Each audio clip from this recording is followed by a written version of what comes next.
A luta operária. A ocupação de fábrica.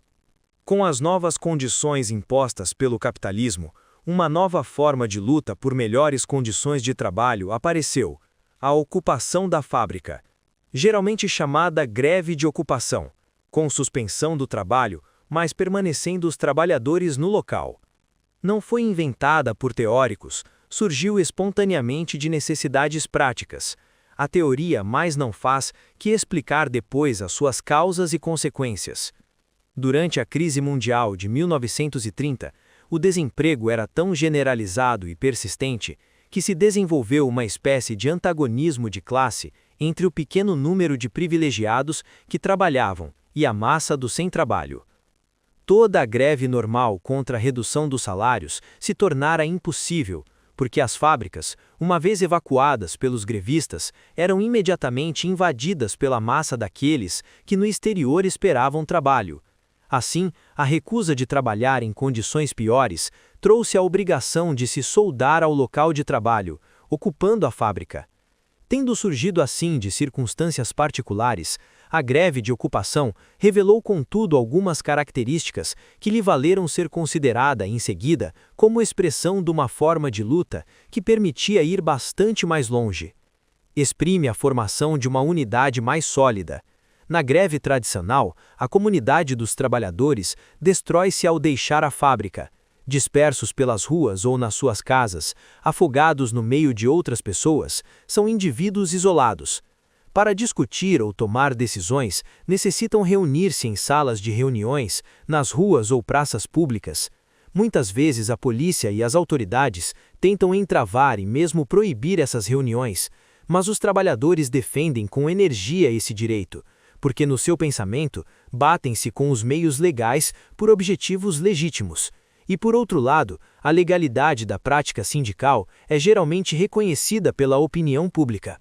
Mas quando essa legalidade não é reconhecida, quando o poder sempre crescente do grande capital sobre o Estado contesta o emprego de salas ou praças públicas para tais assembleias, os trabalhadores, se querem lutar, têm de afirmar os seus direitos tomando-as. Na América, cada greve era regularmente acompanhada de tumultos contínuos com a polícia para o emprego das ruas e salas como locais de reunião. As greves de ocupação libertaram os trabalhadores desta necessidade, porque têm agora o direito de se reunir no local adequado, a fábrica. Ao mesmo tempo, a greve torna-se verdadeiramente eficaz, porque é impossível aos furadores de greves tomarem o seu lugar. Naturalmente, isto não se consegue sem novos e duros combates. Os capitalistas, proprietários das fábricas, consideram a ocupação pelos grevistas como uma violação de sua propriedade. Apoiando-se neste argumento jurídico, apelam para a polícia desalojar os trabalhadores. Com efeito, do ponto de vista estritamente jurídico, a ocupação de fábrica está em conflito com o direito formal, como toda greve está em conflito com esse direito. De fato, os patrões fazem regularmente apelo a esse direito formal. Acusam os trabalhadores de romper o contrato de trabalho, o que lhes dá, dizem eles, o direito de substituir os grevistas por outros operários. Contudo, e contra esta lógica jurídica, as greves continuaram, desenvolveram-se mesmo, porque eram uma forma de luta necessária. O direito formal, de fato, não representa a realidade interna do capitalismo, mas tão somente as suas formas exteriores, às quais se agarra a burguesia e o espírito jurídico. O capitalismo, na verdade, não é um mundo de indivíduos assinando contratos em plena igualdade, como nos querem fazer crer, é antes um mundo de classes em luta.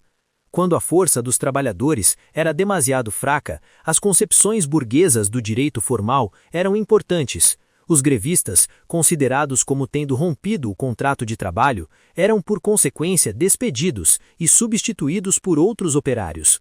Mas nos locais onde a luta sindical conquistara o direito de vida, uma nova concepção jurídica mais justa apareceu.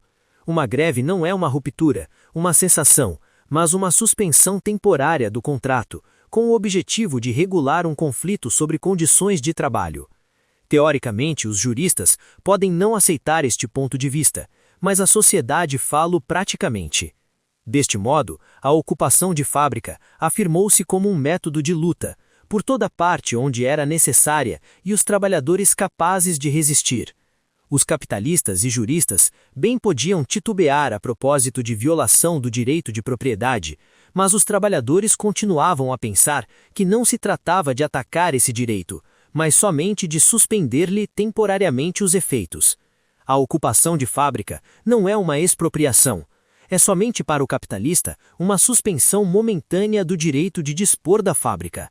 Depois de sanado o diferendo, torna a ser o senhor e indiscutível proprietário. Mas a ocupação da fábrica é ainda qualquer coisa mais. Como fulgurante flash que iluminasse o horizonte, fez surgir uma visão de um desenvolvimento futuro. Pela ocupação, os trabalhadores inconscientemente demonstram que sua luta entrou em uma nova fase. Aqui se afirmam seus sólidos laços de interesse sob a forma de uma organização no seio da fábrica, e ao mesmo tempo essa unidade natural, que não pode dissolver-se em individualidades distintas. Aqui os trabalhadores tomam consciência de suas apertadas ligações com a fábrica.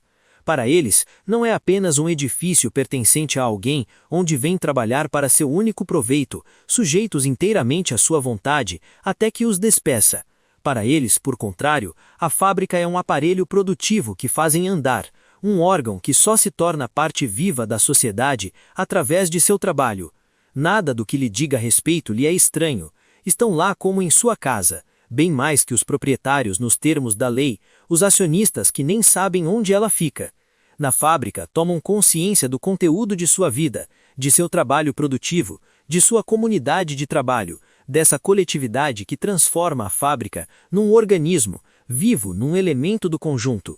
Através da ocupação, aparece o sentimento, ainda vago, de que devem ser inteiramente os senhores da produção, que devem expulsar os intrusos, os capitalistas que só dão ordens, que fazem mau uso das riquezas da humanidade, esbanjando-as e devastando a terra. E na difícil luta que será necessário travar para eliminá-los, às fábricas caberá um papel essencial, primeiramente como unidades de base da organização comum, mas talvez também como praças fortes, como pontes de apoio, mesmo até como objetivos estratégicos das lutas. Por oposição a estes laços naturais que unem os trabalhadores às fábricas, o reino do capital aparece como um domínio artificial, imposto do exterior, duvidosamente em plena força no momento presente, mas como que suspenso no ar, enquanto que a força dos trabalhadores, crescendo sem cessar, está firmemente enraizada na terra. Assim, nas ocupações das fábricas, desenha-se esse futuro que repousa na consciência mais clara de que as fábricas pertencem aos trabalhadores, formando um conjunto harmonioso, e que a luta será levada até o fim nas e pelas fábricas.